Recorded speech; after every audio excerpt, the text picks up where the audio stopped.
Assalamualaikum warahmatullahi wabarakatuh. Perkenalkan, kami dari kelompok 9 yang beranggotakan 5 orang. Perkenalkan, nama saya Rahayu Rahim dengan NPM 12. Saya Aulia Cantika Putri dengan NPM 38. Saya Viva Khairunisa dengan NPM 50. Saya Isa Nurzaranita dengan NPM 60. Dan saya Dea Aprilia dengan NPM 92. Di sini saya Dea Aprilia akan menjelaskan tentang kinerja industri atau pasar yang mengacu pada efektivitas dan efisiensi operasi industri atau pasar dalam mencapai tujuannya. Kinerja ini dapat diukur dengan berbagai indikator seperti indikator ekonomi. Yang pertama yaitu produk domestik bruto (PDB) merupakan nilai total barang dan jasa yang diproduksi dalam suatu negara dalam kurun waktu tertentu. Peningkatan PDB ini menunjukkan pertumbuhan ekonomi dan peningkatan kinerja industri atau pasar. Yang kedua yaitu tingkat pengangguran. Tingkat pengangguran yang rendah menunjukkan bahwa lebih banyak orang yang bekerja dan berkontribusi pada ekonomi, yang merupakan indikator kinerja industri pasar yang baik. Yang ketiga yaitu tingkat inflasi. Tingkat inflasi yang stabil menunjukkan stabilitas ekonomi dan daya beli masyarakat yang berdampak positif pada kinerja industri. Yang terakhir yaitu laba perusahaan. Laba perusahaan yang tinggi menunjukkan bahwa perusahaan beroperasi secara efisien dan menguntungkan, yang merupakan indikator kinerja industri dan pasar yang baik. Saya Isya Nurzaranita akan melanjutkan penjelasan dari Dea Aprilia. Indikator non-ekonomi. Yang pertama, pangsa pasar. Pangsa pasar yang besar menunjukkan bahwa perusahaan atau industri memiliki posisi yang kuat di pasar dan mampu bersaing dengan baik.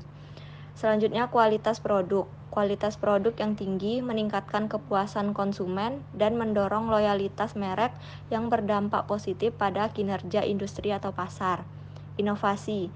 Tingkat inovasi yang tinggi menunjukkan bahwa industri atau pasar terus berkembang dan beradaptasi dengan perubahan yang merupakan indikator kinerja yang baik. Keberlanjutan. Keberlanjutan lingkungan dan sosial menunjukkan bahwa industri atau pasar beroperasi secara bertanggung jawab dan etis yang semakin penting di mata konsumen dan investor. Selanjutnya, faktor-faktor yang mempengaruhi kinerja industri atau pasar. Kondisi ekonomi. Kondisi ekonomi makro seperti pertumbuhan PDB, tingkat inflasi, dan suku bunga dapat berdampak signifikan pada kinerja industri atau pasar. Kebijakan pemerintah. Kebijakan pemerintah seperti undang-undang, peraturan, dan subsidi dapat mempengaruhi daya saing dan kinerja industri atau pasar. Persaingan. Persaingan yang ketat dari perusahaan lain dapat mendorong industri atau pasar untuk meningkatkan efisiensi dan inovasi. Teknologi. Perkembangan teknologi baru dapat menciptakan peluang baru dan meningkatkan kinerja industri atau pasar. Permintaan konsumen. Permintaan konsumen yang tinggi untuk produk atau layanan tertentu dapat mendorong pertumbuhan industri atau pasar. Baiklah, saya Rahayu Rahim akan melanjutkan penjelasan dari Aisyah.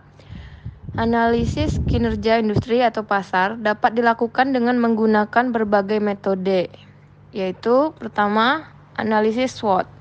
Analisis kekuatan, kelemahan, peluang, dan ancaman atau SWOT dapat membantu mengidentifikasi faktor-faktor internal dan eksternal yang mempengaruhi kinerja industri atau pasar.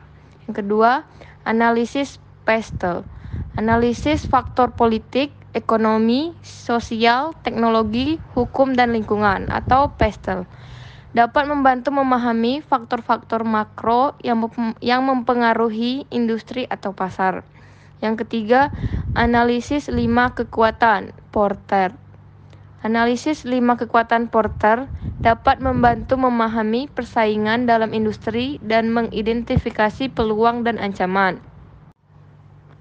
Selanjutnya, kesimpulan. Kinerja industri atau pasar merupakan indikator penting untuk menilai kesehatan ekonomi dan daya saing suatu negara. Kinerja industri atau pasar dipengaruhi oleh berbagai faktor internal dan eksternal dan dapat dianalisis dengan menggunakan berbagai metode. Saya Viva Khairunisa akan menjelaskan materi yang kedua, yaitu tentang konsentrasi industri. Konsentrasi industri merujuk pada tingkat dominasi atau kekuatan pasar yang dimiliki oleh sejumlah kecil perusahaan dalam suatu industri tertentu. Ini sering diukur menggunakan rasio konsentrasi yang mengidentifikasi seberapa besar pangsa pasar yang dikontrol oleh beberapa perusahaan besar dalam industri tersebut. Ada beberapa metode umum yang digunakan untuk mengukur konsentrasi industri, tetapi salah satu yang paling terkenal adalah indeks Herfindahl-Hirschman atau HHI. HHI dihitung dengan menjumlahkan kuadrat pangsa pasar semua perusahaan dalam industri. Ada beberapa tingkat konsentrasi industri. Yang pertama, konsentrasi rendah. Dalam industri dengan konsentrasi rendah, pangsa pasar terbesar di antara banyak perusahaan. Ini biasanya terjadi dalam industri yang lebih fragmentaris atau yang belum berkembang sepenuhnya. Selanjutnya, konsentrasi sedang. Di sini beberapa perusahaan yang memiliki pangsa pasar yang signifikan tetapi tidak mendominasi sepenuhnya. Persaingan masih relatif sehat dan ada peluang bagi perusahaan baru untuk masuk ke pasar. Yang terakhir yaitu konsentrasi tinggi.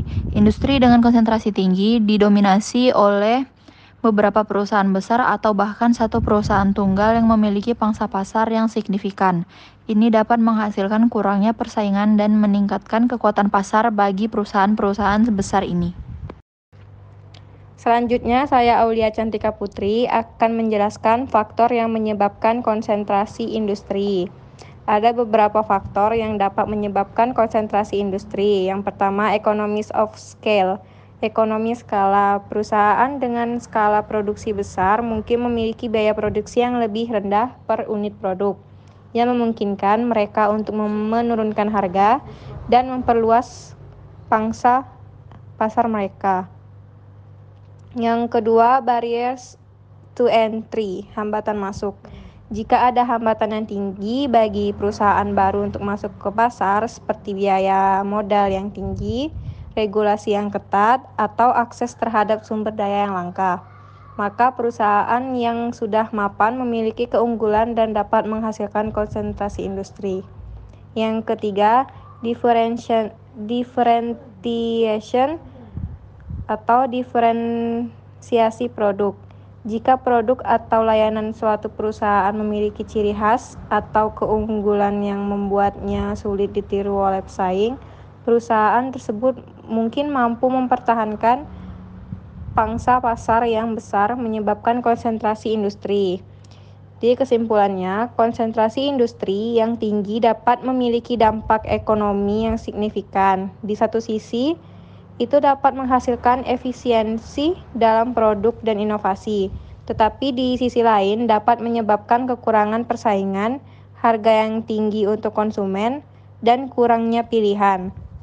Oleh karena itu, tingkat konsentrasi industri sering menjadi perhatian bagi pembuat kebijakan dan regulator.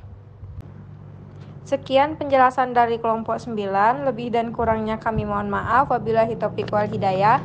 Wassalamualaikum warahmatullahi wabarakatuh.